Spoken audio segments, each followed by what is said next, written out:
yes, I'm going to use another P word. It's a painful topic to talk about, but you're right. We talk about it so much more. It's so much more prevalent for us. And, if we can share each other's experiences, then, we can just benefit from it and help to get through this pre menopause and post menopause seasons of our life so much easier. What is perimenopause, Doc? I mean, and what are natural changes that are happening in a woman's body?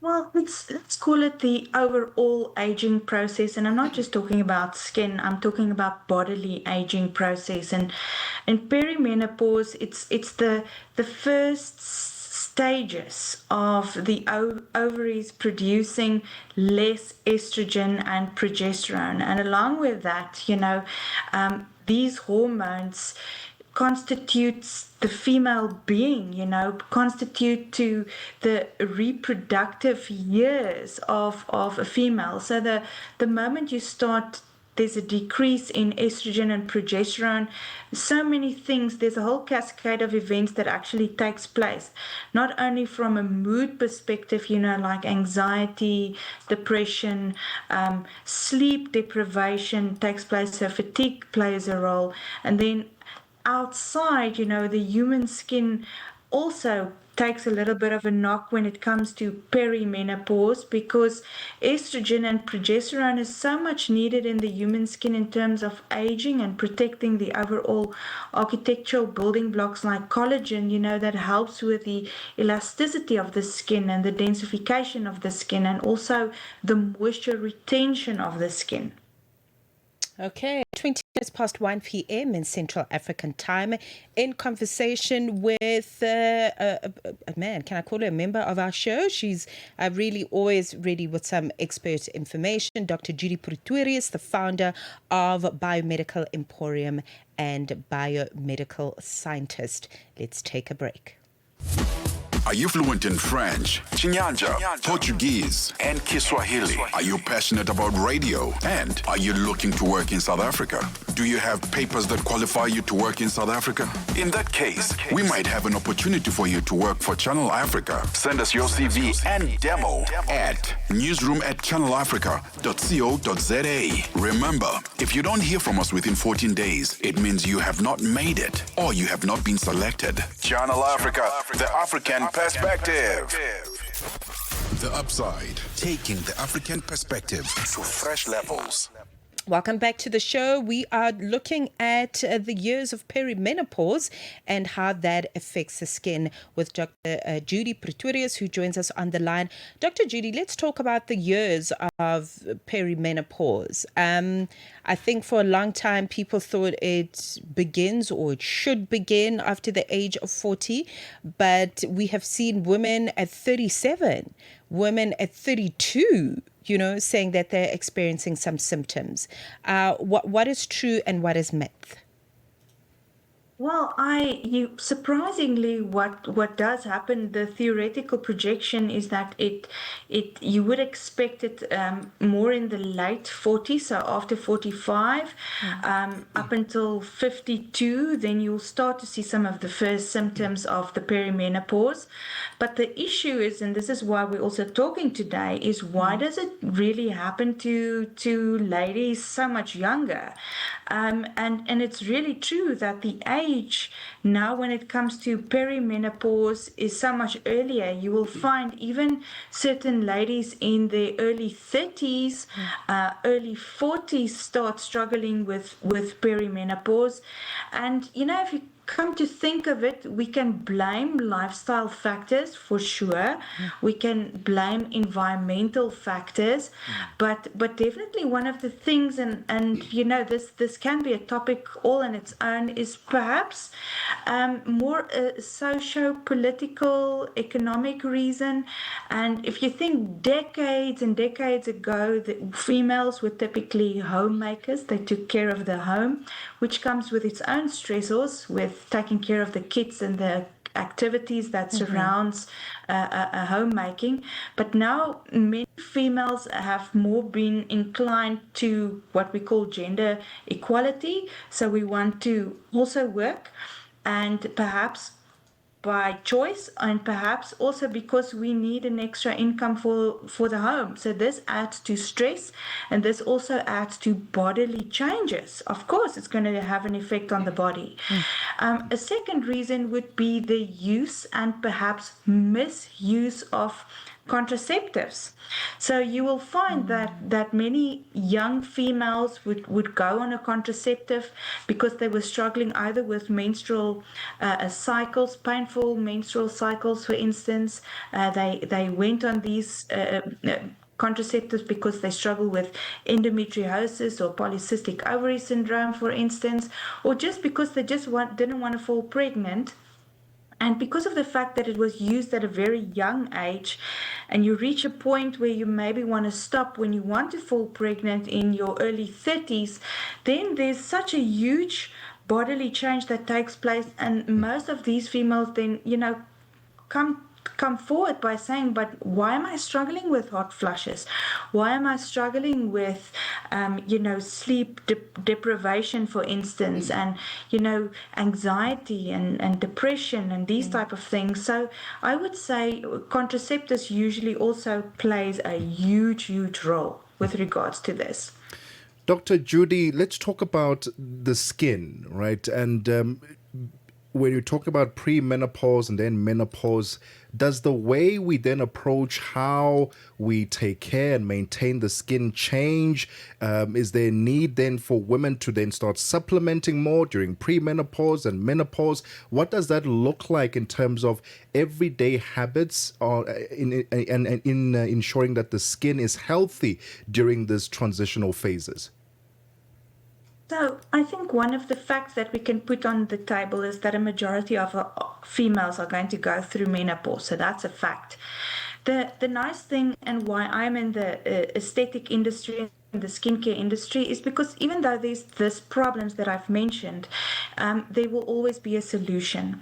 So menopause and perimenopause will lead to dry skin. It will lead of the loss of collagen and elastic fibers in the skin.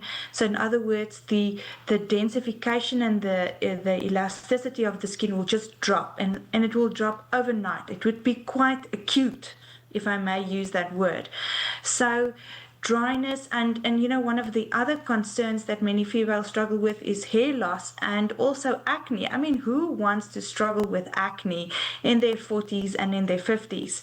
So these are things that really, is one of the problems. Some of the solutions, however, let's look at the oral solution. Oral solution, you can, supplement with a good probiotic.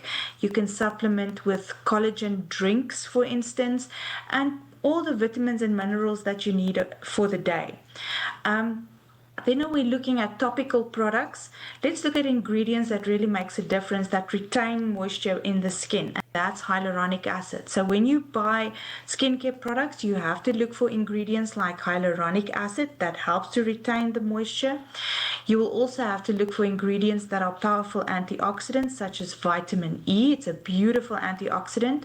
And to improve overall skin texture, definitely retinol, which is a phenomenal anti-aging ingredient. And last but not least, our whole conversation went about the decline of estrogen.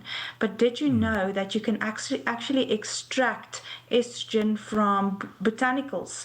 And we call it a phytoestrogen, and a very good example is soy. So soy that we eat with our sushi, you can intake more soy, and you can actually take the same type of ingredient and put it in skincare products to replenish those estrogen binding receptors to help the process of fighting perimenopause and menopause. Right. I've been following the journey, and I've seen a lot of men as well commenting on, oh my goodness, is this what happens? We didn't know. The story of a very famous Hollywood actress, Halle Berry, who will be 60 years old today, and she looks 25. Okay. So when we watch women like that online, Dr. Judey, rich and famous, she's 60, but she looks 25. it just looks like for me to be able to get that balance between the progesterone and the estrogen and, getting the cortisol right and looking and feeling great in my body when perimenopause and menopause comes, I need a lot of money. So let's talk about, the cost of, sort of transitioning in a way that is cost effective for the average African person who doesn't have access to, like, I don't know, the fancy creams with the peptides and the hyaluronic acid and, all of that. What is it that I can do that is affordable? Maybe stress reduction or drinking more water. I don't know. What is it that one can do that is cost effective? I think one of the reasons why we also have talks like this is when people do absolutely nothing and then they see this result of sagging skin, dryness, etc. And I would like to make use of that term, slow and steady wins the race. We don't necessarily need the most expensive products in the world. We only need discipline and applying that every single day. If I go to the gym typically every day, then I'll start to see some changes on my body and my muscle would be more defined, etc. And skincare is exactly the same. So if we have skincare products that is effective for your budget, so it's budget effective, and you actually take that skincare products and you use it every single day, then that makes a remarkable difference. The only thing that I usually like to advise people is the human skin does not like skincare products that contains fragrances, dyes, artificial colorants, and so forth. So your skin doesn't like that. So try to focus on a good cleanser that contains salicylic acid. So it's an acid that exfoliates. And I promise you, these products are really not expensive. So you do an exfoliation, you clean your skin both in the morning and at nighttime. And look for ingredients like vitamin E, again, not very expensive type of products. That's powerful to protect you against the environmental stresses. Get your sunscreen, really, come on. We can use a sunscreen every single day to protect our skin. And also, don't go to bed at night without brushing your teeth and applying something on your skin. And I would definitely go as far as to say, especially if you're a woman, we know that we have this extra season in our lives that's going to make our skin deteriorate, and that's why replenishment and finding certain products that's budget sensitive is very necessary. And I say budget sensitive because sometimes we would purchase supplements and we'll drink it for 2 or 3 days and eventually it just reaches expiration dates in our bathroom cabinets, for instance. So slow and steady wins the race here. Apply skincare products that you bought that's in your house twice a day, please. Dr. Judey, thank you so much for your time and for shining a light on this very important transition that many women will go through. By the way, if men were asking, do men also have menopause or equivalent? Andropause. They do. With a decline of testosterone. That can also affect. So great advice there on how to take care of your skin. Dr. Judey Pretorius, founder of Biomedical Emporium, just shining a light on perimenopause and the effects that it has on your skin. 31 minutes after 1 p.m. Central African time. Let's get the latest sports.